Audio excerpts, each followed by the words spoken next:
The binding of Isaac, or what's called in Hebrew the Akedah, has been a subject of literary and religious reflection for millennia, even apart from the Judeo-Christian tradition. For example, famed existentialist writer Soren Kierkegaard said that if we cannot read the story of Abraham and Isaac without fear and trembling, something's wrong. We become complacent.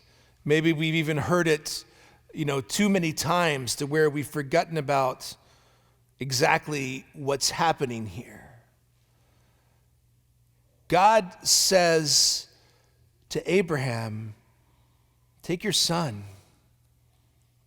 your only son, the one whom you love, the one that Abraham had waited for and fasted for and prayed for years, the one whose conception was nothing short of miraculous, to the point where when the angel told Sarah, you're going to have a son, do you know what she did? She laughed. And the response, of course, was, is anything too wonderful for God? So now we have this moment of testing for Abraham. Very similar, if you will, to the testing of the pre-Abrahamic figure, Job. And the test is this, is put so succinctly by Bishop Robert Barron. Did Abraham, did Job, and then the question is, do we love the benefits of God more than we love God? Let's think about that again for a moment. Do we love the benefits of God more than we love God? In other words, as long as I have a good family that's functional well, as long as my health holds out, as long as I have the financial resources I need, and as long as the church is the ideal that I have, and as long as the political situation of the world aligns perfectly with my comforts, do I love God? And when any of those things seem to go awry, do I become angry, bitter, confused, upset, doubtful? Do I love God just for the sake of the fact that He is God, that by His nature He is good and therefore deserving of my praise, deserving of my affection, deserving of my love? Or have I come to worship Creator or worship creature rather than worship Creator? Have I put any of the gifts that God has given me, my power, my popularity, the fact that people like me, my relationships with my family and my friends, my health, my success, have I put any of those things that God has given me above God Himself? This is the time to recognize that in the life of a disciple of Jesus Christ, there's going to be trial, hardship, suffering, and pain. It's important for us to realize this. But I have news for you. If you don't follow Jesus, if you're not a disciple of Jesus, guess what? There's also trial, difficulty, hardship, and pain in life. But God's glory, through the suffering of Jesus Christ, has redeemed us of that, has told us that our sufferings, our hardships, our trials don't define us, don't have the last word, don't have the final say, but that the power and promise of the resurrection gives us hope in the midst of these trials and these hardships. But imagine Abraham not yet having the promise of the resurrection, but knowing that God made a promise and trusting in his God that made the promise. Now, one thing, the lectionary skips around because it doesn't want you to have to sit too long through a reading here. We're reading from the 22nd chapter of the book of Genesis. We get verses 1 and 2, then we jump to the first half of verse 9, then we get verses 10 through 13, then we get verses 15 through 18. And one of the things that we miss is that Isaac carries the wood of the altar of sacrifice himself up the mountain. Now, what this reveals to us is that Isaac was probably not a little boy, right? Was probably not 6, 7, 8, or 9. Was probably a teenager if he was strong enough to carry the load for his father. Which also means, by the way, that if Isaac was about to be ambushed with this surprise, guess who the sacrifice is, son? He would have been able to overpower his father. He would have been able to escape. He would have been able to get away.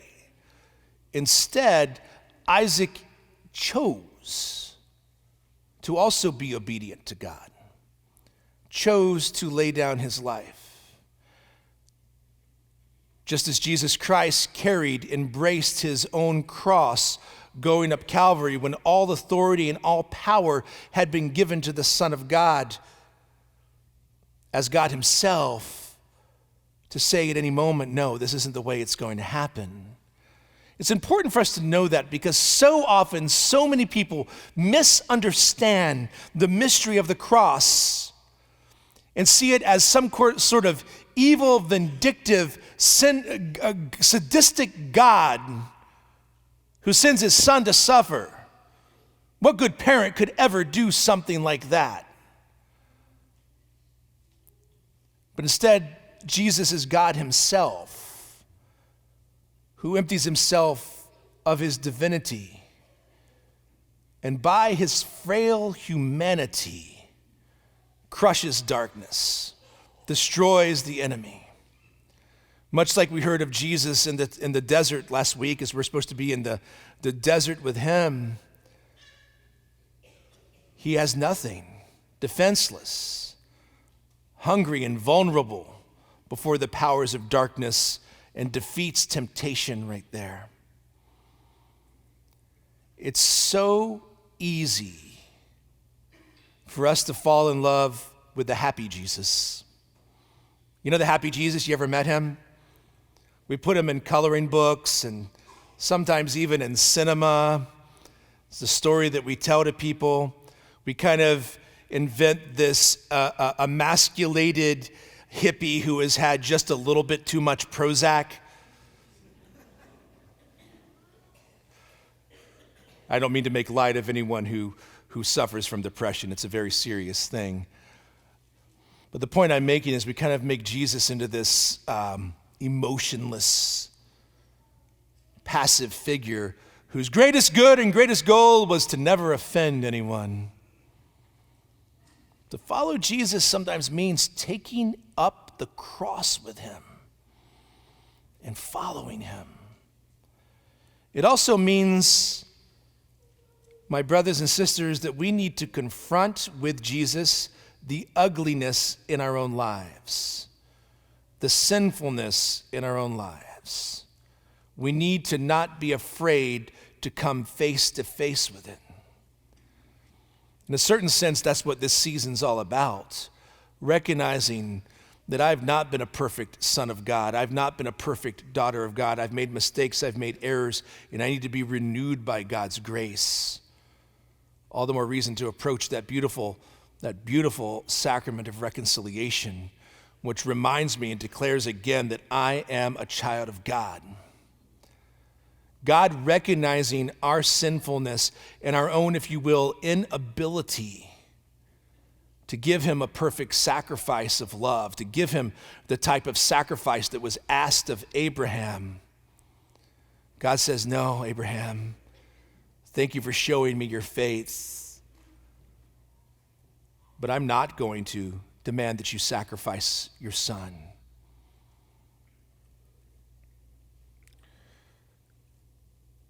Abraham told Isaac that God himself would provide the sacrifice.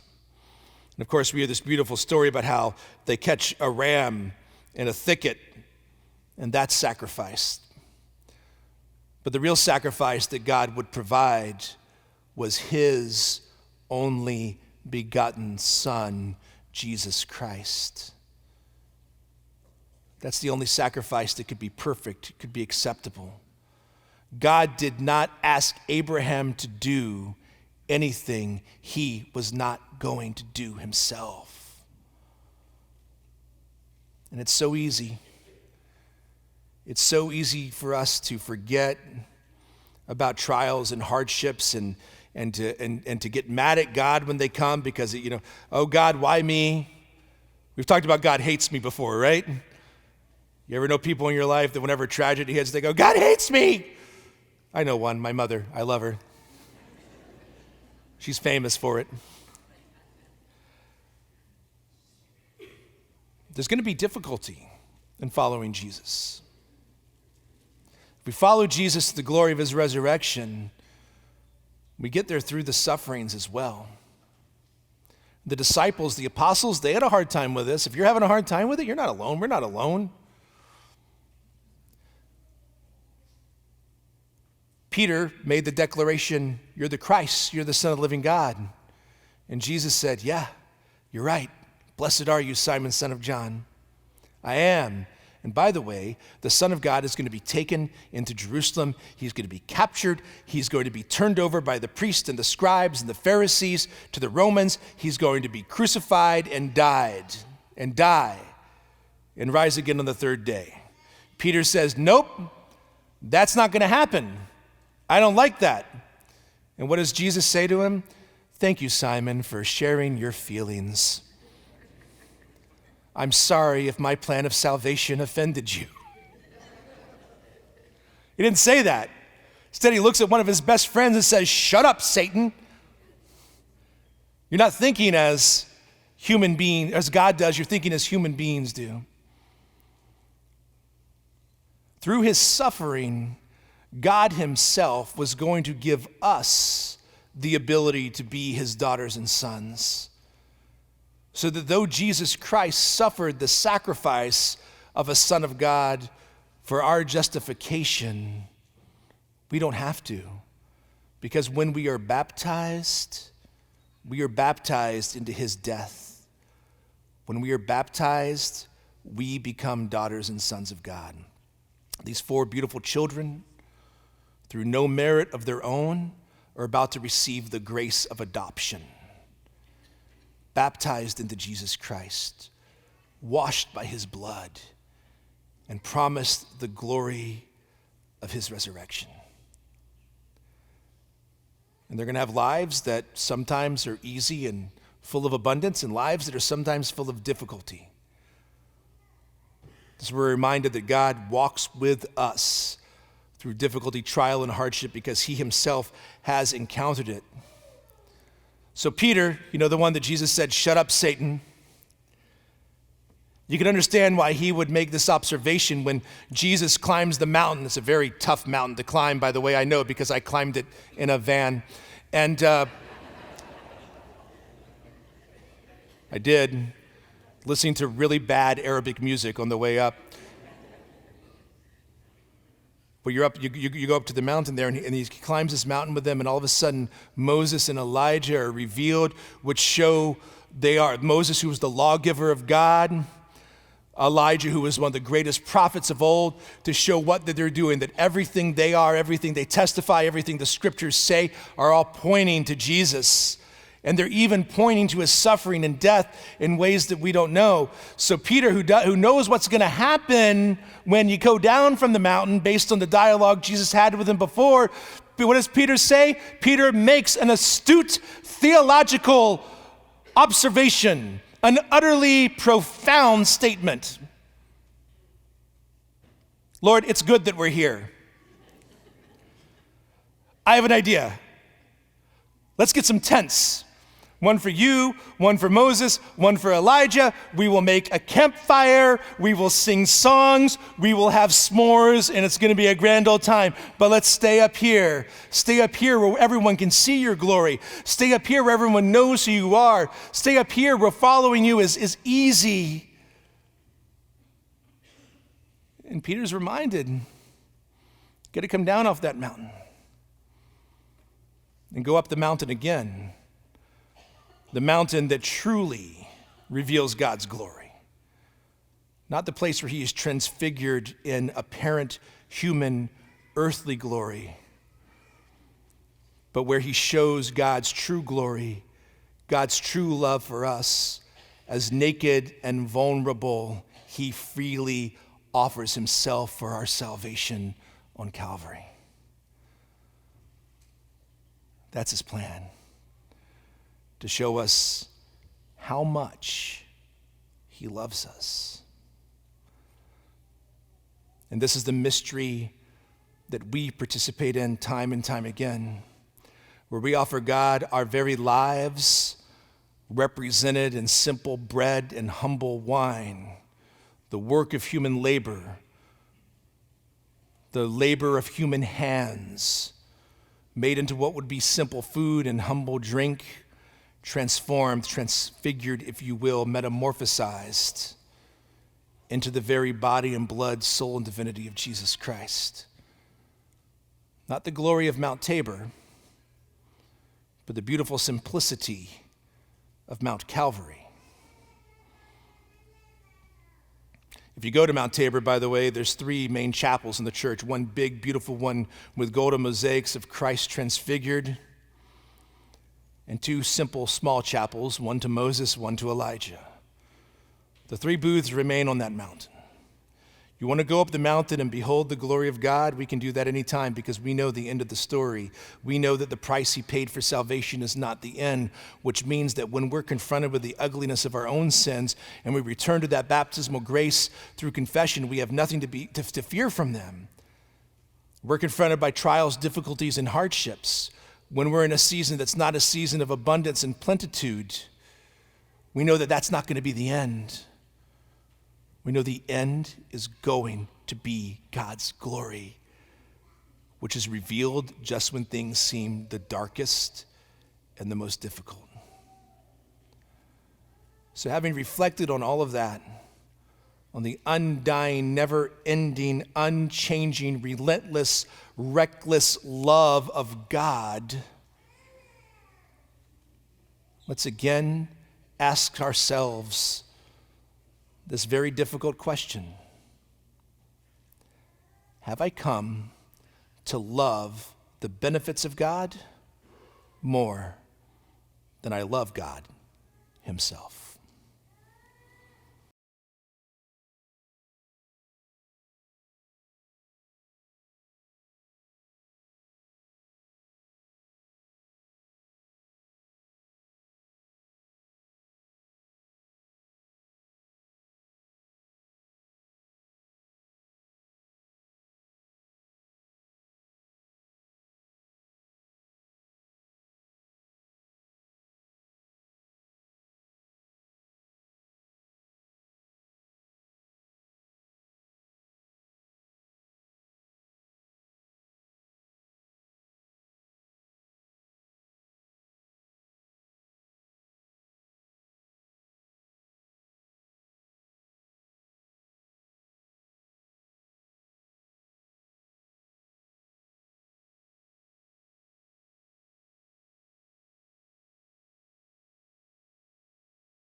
the Eucharist like this, at least for me, my friends, it makes sense, right?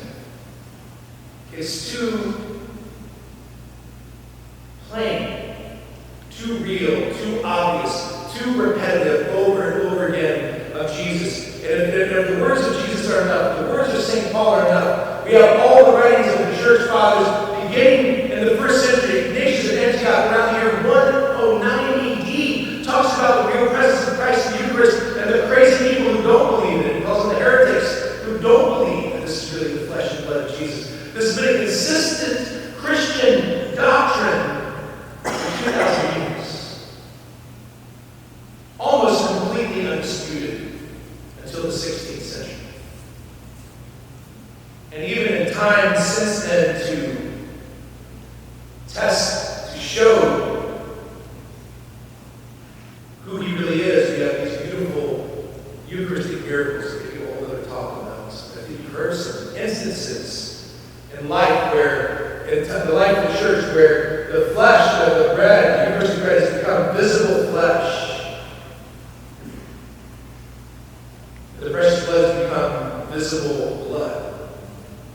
A common thread among Eucharistic miracles is one, they're all the same blood type throughout the span of centuries, as long as we know what blood type is. And the tissue is always heart tissue, showing that Jesus is giving his very self, his very life to us. And again, when we look at these things theologically in the context of sacred Scripture, it makes sense that the meaning of Jesus is plain. But sometimes it's hard to believe for a number of reasons. I would suspect that it's not physics or metaphysics that gives us the biggest problem.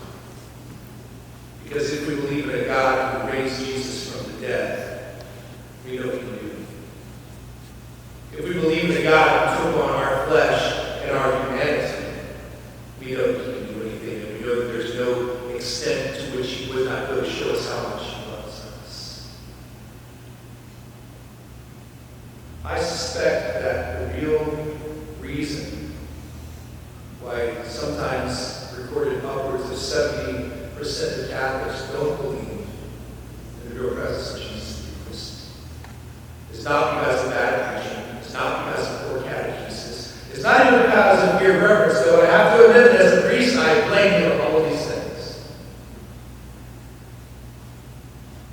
I think the real reason is that we have trouble believing that our God could possibly love us that much. That our God could possibly long for that connection with us.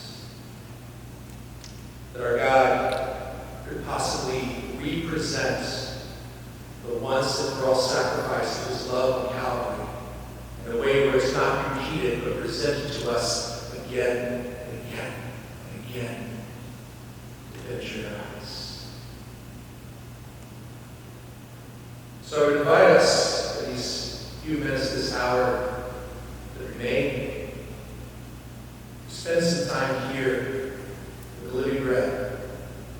It's funny, when Jesus talks about himself as bread, he's being symbolic, right? I'm the bread that comes down from heaven.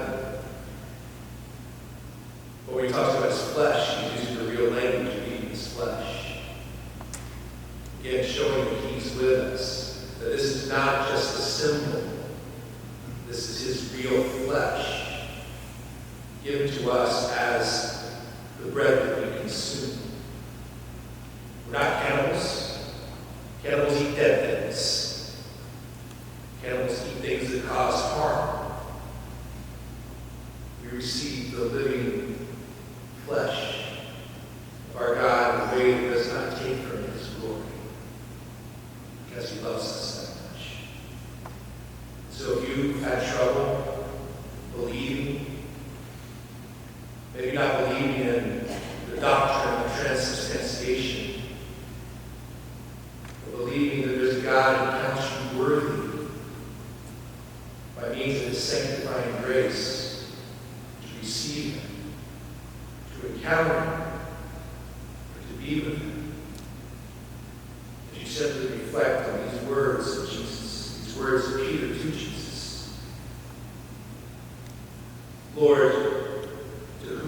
shall